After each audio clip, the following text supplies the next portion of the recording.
The planets voice their apprehensions regarding the vastness of space and the inherent dangers that lurk within it. They seek solace in one another's company, attempting to mitigate their collective anxiety. Tension escalates when Jupiter flouts established orbital protocols, illustrating the perilous consequences of reckless actions in the solar system. The other planets respond with palpable concern over Jupiter's defiance. The narrative reaches a critical juncture as the planets grapple with the repercussions of their choices. They must confront a moral crossroads. Should they disclose their transgressions to the Sun? In light of Jupiter's departure, the planets deliberate the ramifications of his absence on their interplanetary dynamics. They come to appreciate the significance of adhering to their orbits to sustain harmony. A discussion arises surrounding the failed revolt of the moons against the planets, revealing sentiments of neglect and a yearning for validation. They share reflections on their shared adversities. Jupiter conveys regret over his severed ties with his moons, exposing the emotional impact of his actions. The planets resolve to cultivate stronger relationships moving forward. Titan, the largest moon, takes center stage to showcase its distinct features, including stable liquids, a rarity among celestial bodies. This prompts other moons to share their unique characteristics. The moons express aspirations for camaraderie with Saturn, highlighting the disparity in their previous treatment and desiring equal acknowledgment. They wish to be esteemed rather than considered mere objects. Despite their attempts to connect, frustrations arise as Saturn struggles to remember their names, illustrating ongoing challenges related to respect and recognition among celestial bodies. The theme of teamwork emerges, showing that collaboration enhances the likelihood of being taken seriously. Alone, the moons find it difficult to make their voices heard, but united, they can accomplish more. Engaging activities are introduced to help the moons bond and ease past tensions. These games serve as a platform to foster friendships and cultivate a positive atmosphere within their group. The dynamics among different moons are investigated, particularly the strains stemming from previous conflicts. Discussions center on inclusion and the pressing need to address lingering grievances. The Galilean moons articulate their worries about Jupiter's secretive conduct and express a desire for enhanced communication among celestial entities. They feel overlooked and aim to confront these issues. The moons ponder their relationships with other planets, such as Saturn and Neptune, reflecting on both favorable and unfavorable interactions. They acknowledge the necessity for effective communication to enhance these relations. The moons plan a crucial meeting with the Sun, believing that his influence can help them earn respect from the planets. This approach illustrates their desire for a unified front in resolving their challenges. The interplay between moons and planets reveals deep-seated insecurities, particularly Titan's admiration for Earth that triggers feelings of inadequacy. This emotional complexity fuels ongoing conflicts. The trial signifies a pivotal opportunity for moons to voice their grievances and seek acknowledgment, spotlighting the historical tensions between celestial bodies in the solar system. The dialogue underscores the necessity of accountability and reconciliation, exemplified by Earth recognizing its faults and the urgency for mending fractured relationships, establishing a foundation for future interactions. Titan's involvement in the conflict signifies a profound sense of desperation among moons feeling marginalized by their planetary peers. It raises ethical questions regarding their actions. Discussions concerning the attacks on Mars and Venus unveil strategic maneuvers made by the moons in response to perceived threats. This highlights their willingness to take drastic measures for self-defense. The exile of Titan and Europa symbolizes a significant upheaval in the power dynamics within the solar system, stressing the urgent need for improved relationships to prevent future conflicts. The moons convey their apprehension regarding their fellow exiled moons, reinforcing the theme of solidarity among celestial bodies. Their loyalty fuels their quest for justice. The moons contemplate the consequences stemming from their actions alongside the arbitrary nature of the Sun's decisions, provoking inquiries about authority and fairness within their cosmic ecosystem. The discussion unveils the vast expanse of space, accentuating the distance separating celestial entities and the hurdles they confront in their pursuit of Planet X. This underscores the enormity of their journey. The conversation highlights the essentiality of planets and moons recognizing their intertwined history and the significance of collaboration for achieving a balanced solar system. Learning from past mistakes is vital. The introduction of NVideo AI illustrates innovative tools that streamline video creation and editing, empowering users to articulate their ideas with efficiency. This technology enhances communication. The narrative surrounding Pluto's demotion encapsulates broader themes of identity and belonging within the solar system. It emphasizes how perceptions shift dramatically dependent on decisions made by authorities. Trust and leadership are paramount in navigating challenges, as characters support one another despite their trepidations and doubts regarding Jupiter's intentions. The relationships among celestial bodies illustrate how misunderstandings can strain connections, yet there exists potential for reconciliation through effective communication and mutual trust. The gravitational influence of the Sun underscores the concepts of power and control within relationships, indicating that those in positions of authority can substantially affect the emotions and actions of others. Jupiter's actions have far-reaching consequences, resulting in devastation among rocky planets and the manipulation of their orbits. This revelation incites turmoil among the inhabitants of the solar system. In the aftermath of Jupiter's banishment, the remaining planets reflect on their past interactions with him, revealing sentiments of betrayal and confusion.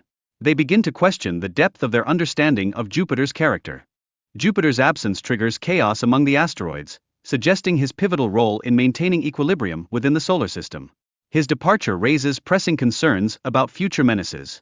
The instability within the asteroid belt has intensified due to Jupiter's absence, elevating the risk of asteroid collisions with Earth and other planets. This instability presents a significant danger to the solar system's safety. The planets speculate that Jupiter's return might help restore equilibrium to their orbits and avert further calamities. They recognize the necessity of collaboration to navigate forthcoming challenges. Uranus deliberates on the responsibilities accompanying leadership, sharply contrasting them with Jupiter's historical blunders. The planets come to appreciate the importance of serving others rather than acting out of self-interest. The characters voice their mixed emotions regarding Jupiter's actions and the resulting impact on the stability of the solar system, particularly concerning the inner planets. The dialogue illuminates Jupiter's crucial gravitational role in preserving the asteroid belt, underscoring the interconnectedness of celestial bodies within the solar system. A challenge is proposed between the moons and Jupiter, igniting tension and excitement as they navigate their relationships and the potential for escalating conflict. The moons reflect on their past shortcomings and convey determination to achieve success this time around. They understand the vital importance of unity and focus in reaching their objectives. Planet X employs its immense gravitational pull to obstruct the moon's progress, underscoring the formidable challenges they face. The moons strategize to leverage Planet X's gravity to their advantage. The competition highlights the distinct abilities of various moons, emphasizing the crucial role of the fastest moon. The determination and teamwork exhibited by the moons prove pivotal in their race. Participants showcase their knowledge about dwarf planets and their attributes, such as rotation speed and radius. This illustrates the significance of specific astronomical facts in the context of the competition. The game involves identifying planets named after Greek deities, underscoring the cultural significance of astronomy. This adds an enriching historical layer to the scientific knowledge being evaluated. The final challenge features a strategic dodgeball game against asteroids, highlighting the themes of teamwork and leadership. Participants must safeguard smaller moons while striving for victory, exemplifying the balance between offensive and defensive strategies. The theme of revenge surfaces as characters struggle with their emotions following experiences of hurt, illustrating how pain can incite destructive behaviors. The significance of comprehending one another's perspectives is underscored, illuminating the characters' efforts to reconnect and validate each other's experiences. The dialogue about responsibility underscores the burdens of leadership and the sacrifices made to safeguard others in the cosmos, emphasizing the complexity of their roles. Okay, first of all, can we talk about how unexpectedly emotional this was? I didn't come here expecting to feel sorry for moons, and yet, here we are. Right?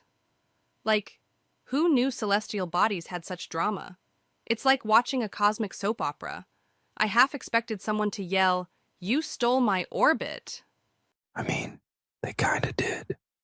Remember when Planet X got banished and Jupiter was all paranoid? That whole bit about how moons have life potential was deep. Yeah, and the fact that Saturn's moons started a revolution because they were tired of being ignored. Total workplace rebellion vibes. I was just waiting for someone to scream, "We demand moon rights." Also, can we talk about how Saturn didn't even know the names of most of his moons? Like, dude, they literally orbit you. The least you can do is remember their names. Right. Imagine being so bad at parenting that your kids form a club just to vent about you. Saturn's basically that dad who forgets every birthday, but still wants a Father's Day card. Honestly, I kept expecting one of the moons to go, "Okay, Boomer Planet. Plot breakdown and criticism. It's me, Ava, again." So the central plot revolves around this moon revolution. The moons feel disrespected by the planets because they're treated as second-class celestial citizens, which, let's be honest, is kinda true. It all starts when Earth is super rude to Titan and tells him to know his place. Classic insecure Earth moment. The Earth's insecurity arc was actually one of my favorite parts. He starts off as this arrogant jerk, but then things get real when he realizes he's toxic and almost flings himself into the sun. Like, bro, maybe just go to therapy instead. And can we talk about how Venus and Mars didn't know what to do? They're just standing there like, do we hug him? Or, meanwhile, Earth's spiraling like, nobody likes me, everybody hates me, guess I'll combust. Ava, the trial scene was cool in theory, but it dragged on forever. Like, I get it. Cosmic court drama, grievances being aired. But did we really need 5 minutes of bickering before anything actually happened? Yeah, and the sun was acting like a total dictator. Stay in your orbits or else. Okay, calm down, buddy. We get it. You're the biggest thing in the solar system. No need to flex.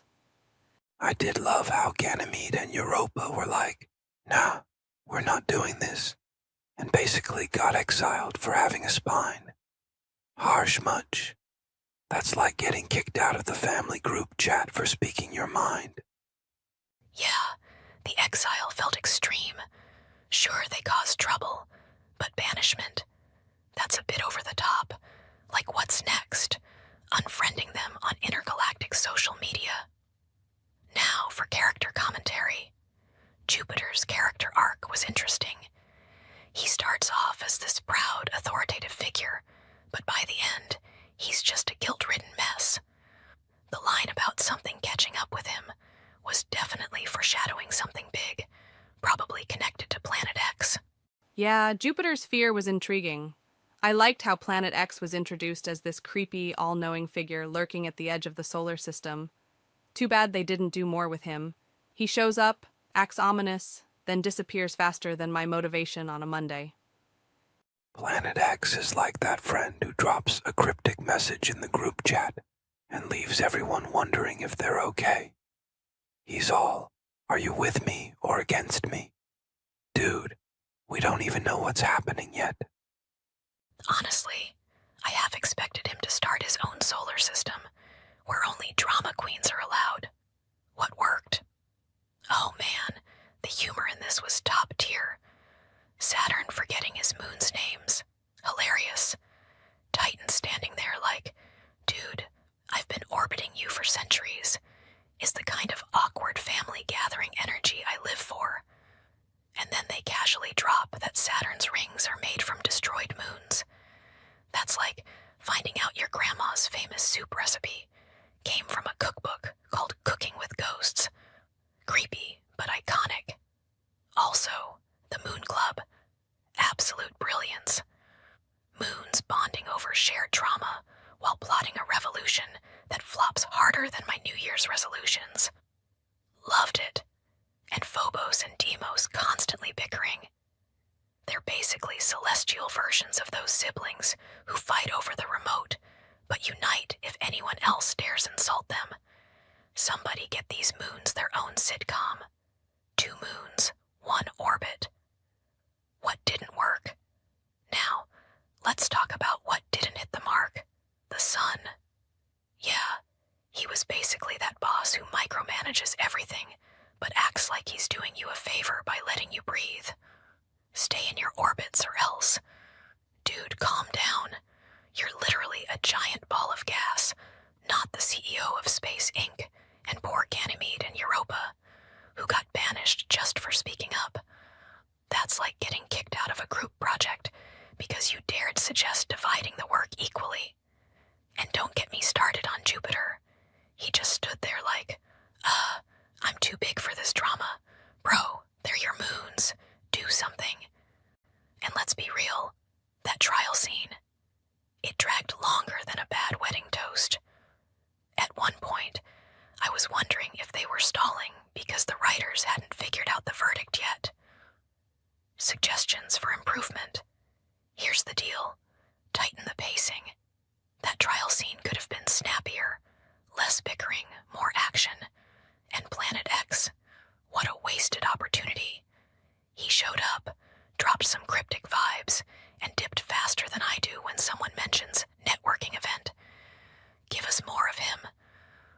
Also, maybe dial back the son's authoritarian dad energy. We get it. You're hot and important, but you don't have to act like the universe's worst HOA president. And can we please get more on the whole life potential in moons thing? That was such a cool concept, but they barely touched on it. Final verdict. Ava. At the end of the day, this was a hilarious, wild ride through the solar system, with just the right amount of existential crisis sprinkled in. It's like if The Office and Interstellar had a baby, but with way more bickering moons. I'm giving it a solid 9 out of 10 for originality. It lost a point because, honestly, that trial scene tested my patience more than a DMV line. But overall, stellar job. All right, that's it for today's reaction. If you liked this critique,